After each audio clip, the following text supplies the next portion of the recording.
It's April. How did we make it to April?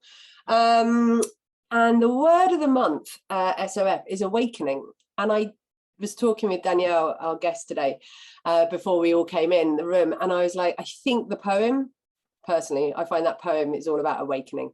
And whilst it has, it starts talking about grief, it then moves. And as far as I'm concerned, it helps me realize that grief is a good thing. And for those of you who've been on a journey with me over the last 18 months, you'll know that I completed a few endings last week up in the mountains of Maribel. And it definitely feels like life is coming alive again and we're moving forward. For those of you who like your nature, you'll notice that she has certainly woken up today. In the last 2 weeks. I think the heat that Europe has experienced, I know we've got Kushek here from India, but Kushek, we've had some heat here in the last couple of weeks, which has certainly woken up Ireland, the UK, Northern Europe, to the extent that I think a lot of our flowers and our blossoms are arriving. We're also the 1st of April, and today in the UK anyway, at 7:24, it's a new moon, and it's a new moon of Aries. And if any of you are aware, that is the first sign of the zodiac. So this is a really great point in the year to renew your intentions. What do you want to happen in the next 12 months? Some of us, myself included, and Danielle acknowledged this as well, like sometimes, making New Year's resolutions in January just doesn't quite fit. And we never know quite why, but because popular culture tells us that's the time of the year you should be setting your intentions, you should be writing your New Year's resolutions. I think there's a pressure to believe that's what we're meant to be doing. And for many of us who are from that corporate world, and some of you still are in that space, often we run calendar January to December, especially in the UK. But again, that's just what we're told to do. So if you're feeling the call over the next couple of days, maybe just notice, like, what do you want for the next 12 months? What do you want for you? What do you want for yourself, your loved ones, your families? And it's probably a good time just to start setting those intentions.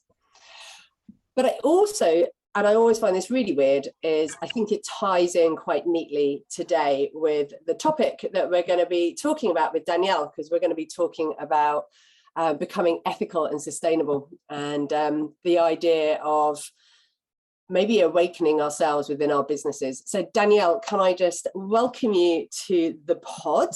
Thank you. Excited. Thank you. Good. That's awesome. I'm just going to pin us both so everybody can see you and everyone can hear my dulcet tones. So Danielle, tell us who you are. How do you describe what you do? Yeah, so I kind of describe it as a ethical business consultant, and kind of work in what I call kind of responsible businesses. So I will talk about a bit more about what that means today, but basically trying to help businesses, particularly small and micro businesses, be both profitable and purpose-led. Yeah. And purposely being able to do both of those things, because I don't think they're mutually exclusive. So, and what does that actually look like? So that's what I tend to help people with. And a lot of that sort of falls into the B Corp world, which we'll be talking about today.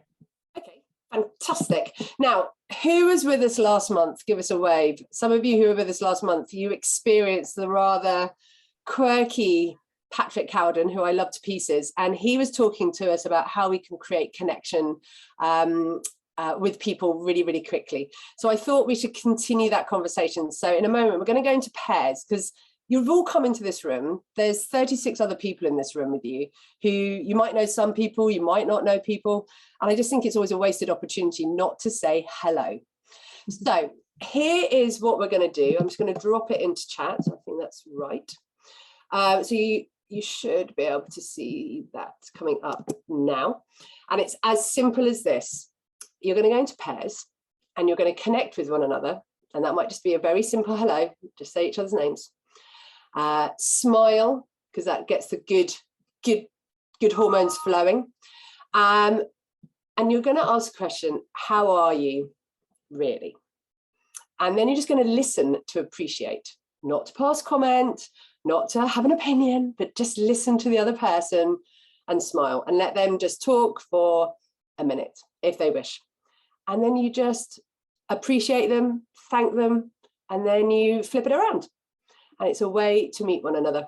So we have got everyone in pairs by the looks of things. So I'm just going to pop you into the breakout rooms, just accept the invite. Danielle's going to do it as well. If you have any problems, I will be here. So welcome back, everybody. It's really good to see you. So where's Danielle? Let me find her, bring her back.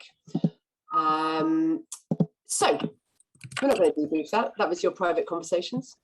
But hopefully it gave you something, a different way to connect and meet people. So Danielle, we're going to talk about ethical and responsible businesses. Yeah. So tell us a bit more. What does that actually mean? So I think the best way I kind of describe it is that traditionally there was a model around business, which was you were either profit driven. So you're either for a commercial business that was driving a bit to profit and you were all about growth, or you had purpose and you had kind of a social end to your business, whatever that might look like. And so therefore you might end up being a social enterprise or a charity. And it was almost like you had to choose between being one or the other. Right. Now I call it this kind of new breed of business, where actually this kind of model of business around you can be profitable and commercial and unashamedly commercial, but at the same time do good by the world, by the planet, by the people, by society. And that whole kind of model now is growing and is becoming more of, we've sort of seen it all around us. Yeah. And so it's about how do you actually make that happen? How do you embed that into your business? But it's really about that kind of shift to this breed of business being both profitable and purpose-led and doing both at the same time, rather than sort of feeling like you've got to choose between one or the other, which I think historically has often been the case. How did you get here into this space? So I was really lucky that I worked for a very purpose-led organisation, a small company, and that made me, but they're also growing and very commercial in how they worked. And that's what I sort of saw you can do both, but I could also saw the real challenge, I think, in the kind of balance you've got to get between, how do you make decisions, how do you change things. And then I started getting interested in B Corp and the ways of working with B Corp. And for me, that became a model that you think, actually, there's a model out there that businesses can follow. Yeah. It was about how do you bring that kind of business strategy, commercial side, along with social value, environmental sustainability, good people, and bring those two worlds together. So just out of curiosity, team, and feel free to drop into the chat box, who is already exploring this way of business, or who's already started some of that? Rich, I see your hand go up. Anyone else? I see some nodding. Carissa nodding there under a blankie. Katie. And the rest, are we all just a bit curious? What is it actually, and what does it look like, sound like? I am hoping. See some nodding going off around there as well. Great. So help us understand, just to give us some points of reference, who is doing this already? Yeah, so I mean, the ones that everyone's kind of knows about are people like Patagonia. So they're the ones that I kind of wheeled out often as the model. And for example, anyone who's kind of been involved in that is that if you buy a piece of Patagonia clothing and it rips in 10 years time, you can send it back and they will fix it for you. Yes, I think that is so cool. It's just amazing.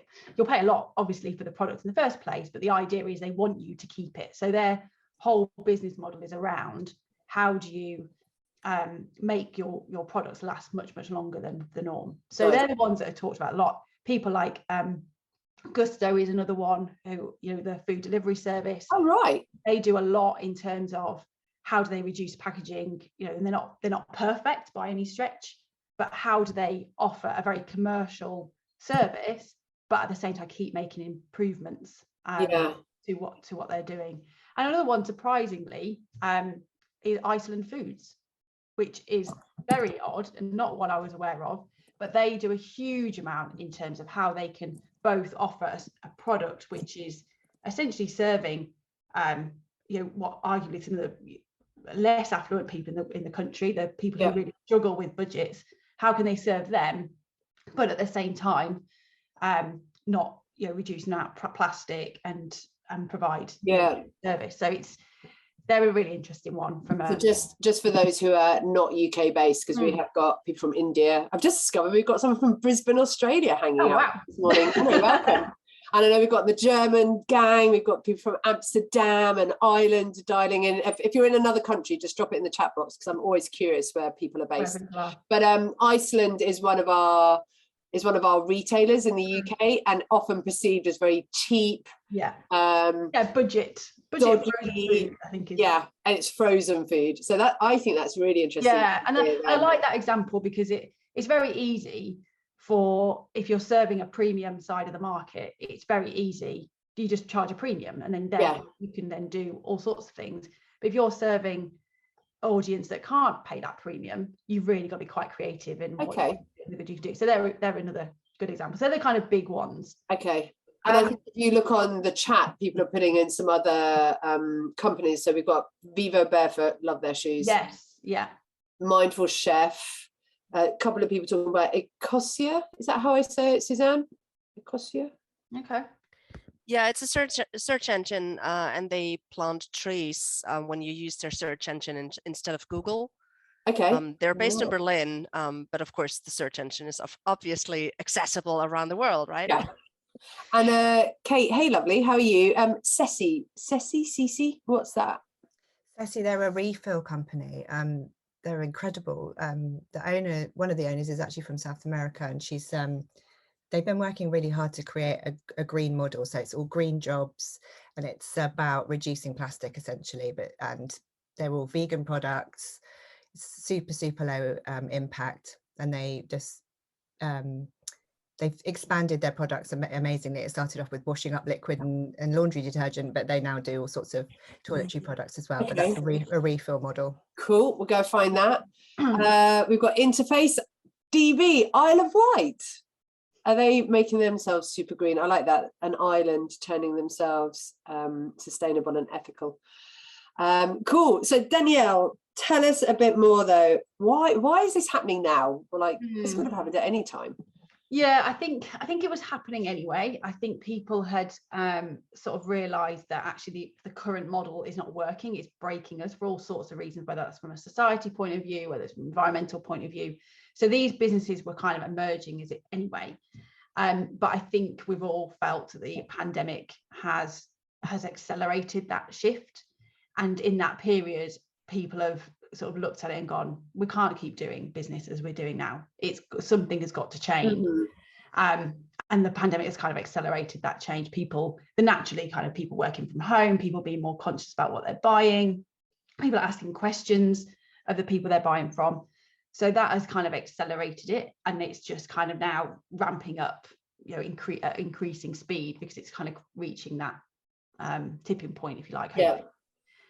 But yeah, I think and a combination of, it's now the kind of young people coming into as both consumers and as future employees are asking these questions, are wanting to work with ethical and sustainable brands and companies, and issues like diversity have come much more to the fore. So companies now, if you've just got a very non-diverse board or management team, doesn't look so good now. And people are picking up on it, and people are making choices because they go, you know what, I don't want to work with a brand who hasn't embraced this. So and now obviously some industries are quicker than others, but I think we're all sort of feeling that, and it's only going to kind of get more, I would say. So there's probably like one segment of this world that you inhabit that many of us have probably heard of. We call the B Corp world. We hear about B Corp status, and we're starting to see businesses sort of happily say, yes, we're B Corp. But what does that actually mean? So I don't know how many people have sort of heard of B Corp or have kind of been sort of looking at it as a model. But the reason I started looking at it was because, again, I think this whole world is so complicated, and actually quite jargon heavy and almost made quite complicated. I'm sure not on purpose, but that's often the case. So what B Corp does is it's kind of an accreditation to say that you've met these high standards of environmental and social good. So, and it crosses your whole business. So the benefit of something like B Corp is it helps you to understand what good looks like. So a lot of companies I talk to kind of know they want to do some good in whatever space that looks like, but don't know what that actually means, and kind of go, well, what do I actually do? And the advantage of B Corp is it essentially provides a checklist, if you like, of actions. And then if you do work through the accreditation, you meet their kind of standards, you can then get accredited, and you can kind of join this B Corp movement, if you like, which is basically saying this is a way of business of the future. And what are the categories? Because I think there were some clear categories you said that that B Corp look at when we're going through this process. Yeah, absolutely. And I think what's interesting is they pick these categories because that is what a responsible business should be thinking about. So they're kind of logically there. So the first one is governance. So how is your business managed? How do you make decisions? What's your mission statement? All the kind of governance and kind of back office work. Then there's so employees. So whether you're working with people who are permanently employed or working with contractors, how do you look after them? Yes. Community. So what do you do in your local community? How do you give back to your local community? But also, how are you as a company helping to support wider societal change, diversity, social mobility, poverty? What are you doing to help those issues?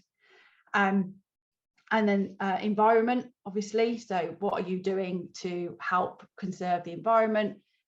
What actions are you taking in your business, whether it's recycled products or whether it's how you operate your business? And then customers. So how do you look after your customers? How do you make sure what you're delivering is of value, that you're not just producing stuff into the world that nobody really wants? So how do you make sure that you're adding value to your customers and listen to that feedback? So the advantage is it covers your whole business, and regardless of whatever size you are, you'll be able to touch on each of those things. What does the badge of B Corp tell us then? If I saw someone proclaiming loudly that we're a B Corp, what does that indicate to me? Yeah, so it shows that a company has been through this very vigorous assessment. So the assessment is like 150 questions across all those different areas. Wow. And it's all about what you've done previously. So it's not what you want to do, it's what you've done and what you've achieved. So if you see that B Corp badge, you can be more confident. It's never 100% guarantee, but more confident that company has met high society, social and environmental standards. Okay. You can be more comfortable that they are aware, they look after their people, they have investigated their supply chain, they look at their environmental impact, and they're actively looking at how they can improve year on year. Okay. So it gives you a good symbol for that. So this is all well and good, but how is it relevant to people like us? Because many of us have got our own businesses, sort of the term solopreneur, or we work and we collaborate in small teams. I know some people on here are part of organizations and corporates as well. So what is the relevance to us? Yeah, so I think what B Corp, and similar, but what B Corp specifically help with is, firstly, if you're somebody who wants to build a business, even if it's kind of keeping it as yourself, but wants to do good across your business, and you want to build a business which balances profit and purpose, the B Corp assessment you can use as a kind of framework for what you can do. So you can access the online assessment for free. There's no obligation to ever submit if you don't want to. Okay. But you can use it, and a lot of people I work with have no intention of becoming B Corp because it is a monster and it's an absolute beast to get through.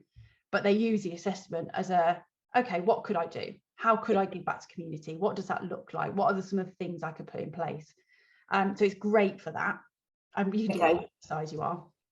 Also, I think, especially for people in this community with the work you guys do, it's a really good indicator of potential clients that you might want to work with. Because if you're B Corp accredited, in theory, you care about your people, you're investing in your people, you want to invest in training, you want to look after them, you want to work on their development. So if you see someone who's B Corp, yeah, that's a good symbol that they're going to be in that kind of mindset. So it might not be you yourself. yeah. It's a good indication of the people you might be working with. Out of curiosity, to the group, who has looked into becoming B Corp? Just put your voice in the room. It'd be really interesting if anyone has, or drop in the chat box. Laura, I just saw your hand go up. Anyone else? I can't see everyone. I know Phil is normally here. He said to say hello to everyone. Phil Walsh, Walsh Learning, he went B Corp a couple of months ago. But to your point, he said the paperwork element was outrageous. Like really, that was the hardest thing, doing all the paperwork. And it will feel, especially for a small company, it feels like a whacking great big hammer to crack a tiny little nut. It's huge. But I think that's why, especially for smaller companies, it's the advantage isn't necessarily at the getting the badge, though that's great. Yeah, it's about the learning that process can give you, and tips it can help you with. Have you, Laura's just put in the chat box. Who did you say, Laura? The company. I said the Organisation for Responsible Business. Yes. There's a woman who lives locally who's involved in that, and she's been trying to sort of hook me in for years, and I'm really interested, and I keep looking at the form and the paperwork and having conversations, and then real life kind of gets in the way again. But I thought I'd mention it because it feels more manageable than the B Corp stuff. Yeah, absolutely. And it's very similar in kind of, they look across your whole business, and I think they are very much more tailored to kind of small SMEs, and working across that whole bit. I think there's a long-term training course and an audit. So they're kind of really focused on that group of people as well. And from your perspective, because you work with small businesses like ourselves, what are some of the actions that you have seen taken or things implemented that might inspire some of us? I think the key thing where people often start is basically, it sounds really obvious, but thinking about what is the positive impact you want your business to have in what area. So is it about you want to be a positive contributor to your local community? Do you want to support your local economy? Do you want to help get people into work? Do you want to help to preserve the environment? So what is it that you're kind of driven? Because you can't do everything, and that's okay. So first of all, I often sort of say to people, think of it, I call it a positive impact statement, like a mission statement, but what, from an impact point of view, what are you trying to do? What is it you want to? And even that exercise in itself can flag up things you can focus on. Yes. The obvious ones are looking at, can you, if you're interested in society and helping your local community, can you use your skills to support local charities or local groups or local good causes? So if you're got a particular skill, it doesn't have to be financial donations, but how can you donate your time or your skills or your expertise to help local causes? That's a pretty common one. Okay. And one that's really well valued if you get that right and you get that partnership right.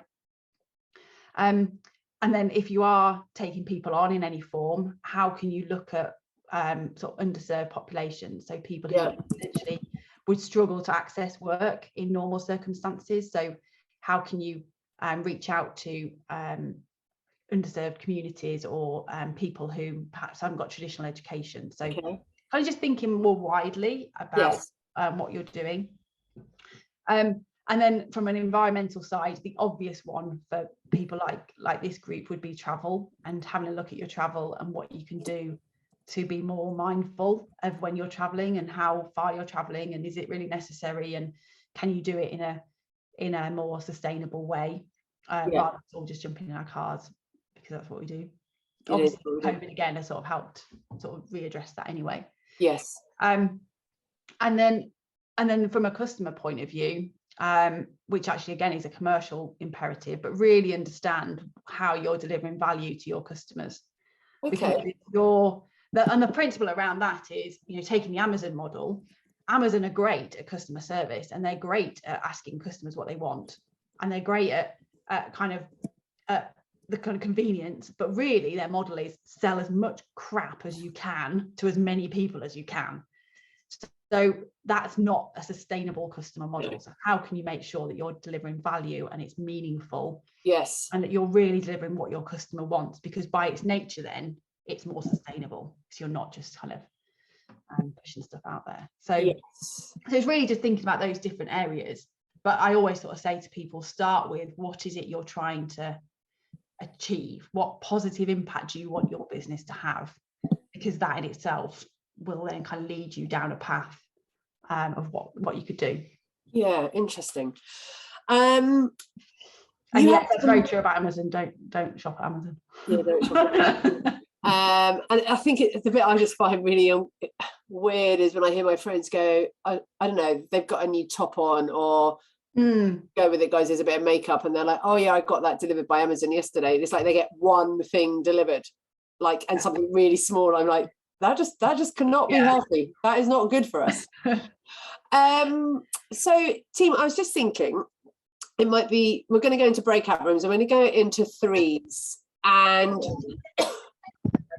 pop you in to have a conversation about what you're noticing so far. Oh, someone's arrived. Let's pop you on mute.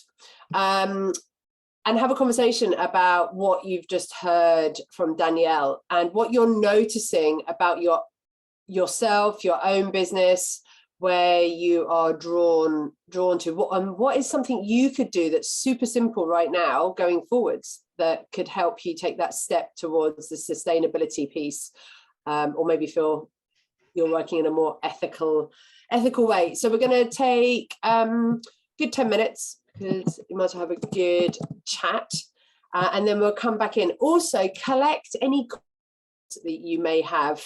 So if you've got any questions that you want to ask Danielle when you come back, just collect them up as a group, and then we will put them back in the room. So if you need to go, that's fine.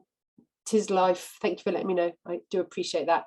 I'm just going to pop you into rooms, and then we'll see where we end up. If you end up in a room on your own, just come back and I will find you a friend to talk to. We don't want you to be on your own.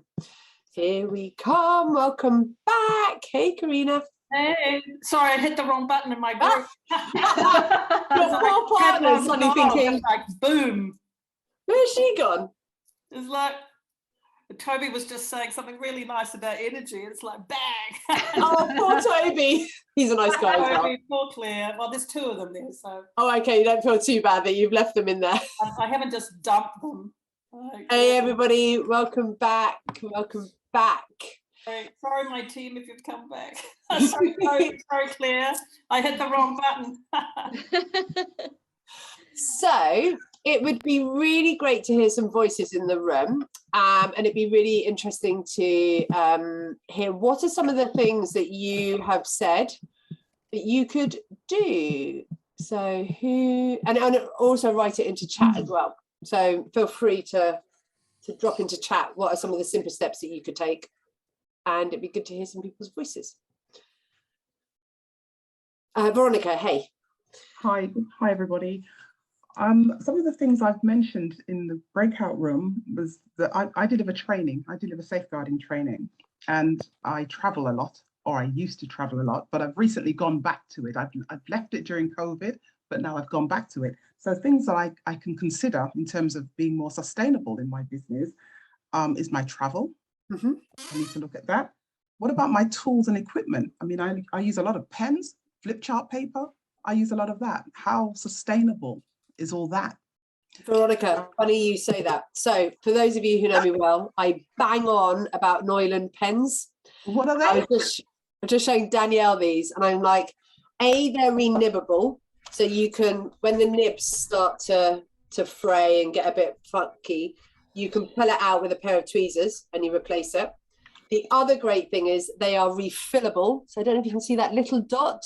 Yeah. And you have to buy the ink, and you go through a refilling process. So I've had these pens now for a good 5 or 6 years, and I can keep using them. Now, do they cost? Yes, but are they worth it? Absolutely. And I know many of you have got them as well. So they're called Neuland, and you can get them in the UK through Pinpoint Facilitation. So I'll just write that in there. And they have different sizes. These are called the big one. Quite like that. Now, stop being so smutty, you lot. And then there's a thinner one as well for writing. And they come in over 50 different colours.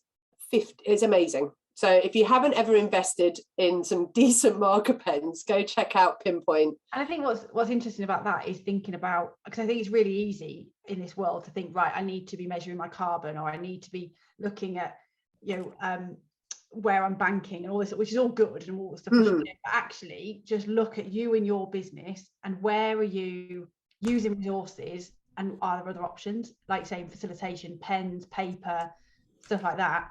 Just looking at that and going, do I really need to do it this way? Is there a different way? Can I work in this, think it differently? That's going to be much more impactful than you thinking about how you can measure your energy usage. You might want to do that anyway, but there's probably some more obvious things as part of your business and that are unique to you. Let's have some other examples that were discussed. Veronica, thank you so much. That was great. Who else?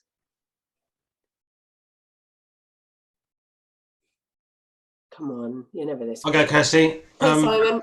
Oh no, Rich. Hey. Sorry. Oh, Simon. No, go. Me? Okay.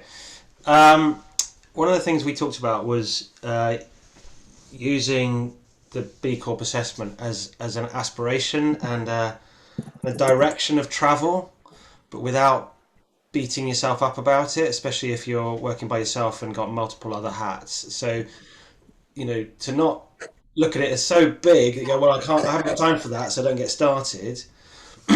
But not to only get fixated on the end goal either. Do you see what I mean? So actually have a bit of compassion, and also don't get so fixated on it that the accreditation becomes more important than your personal integrity. As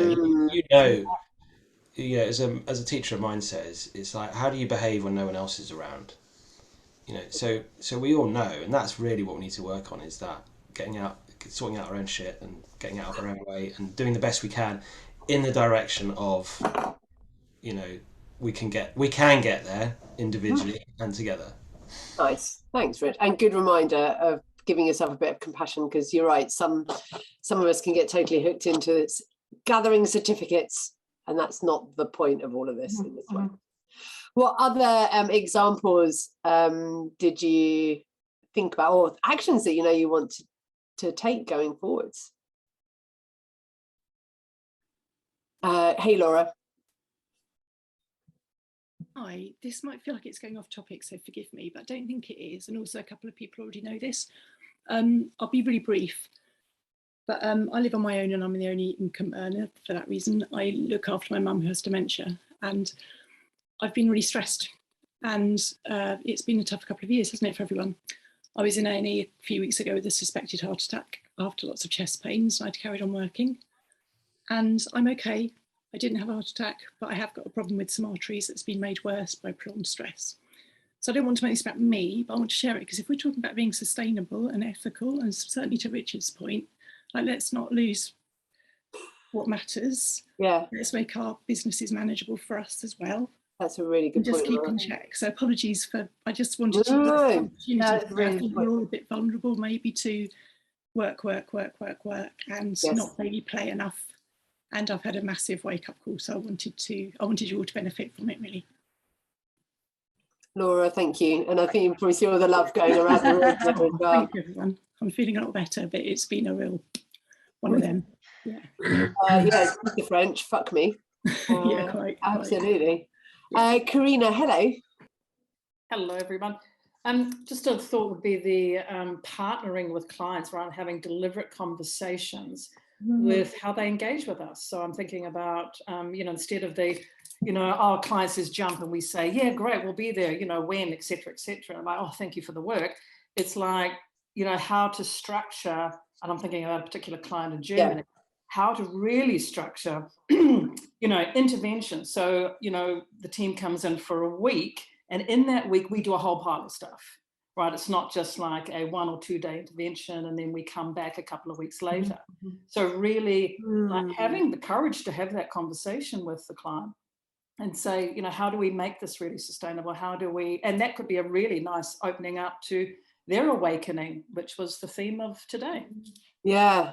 Oh, nice. And Really nice. Karina, I often say, I genuinely believe as facilitators, we are often at the front of a wave of thinking and doing and the way we do things.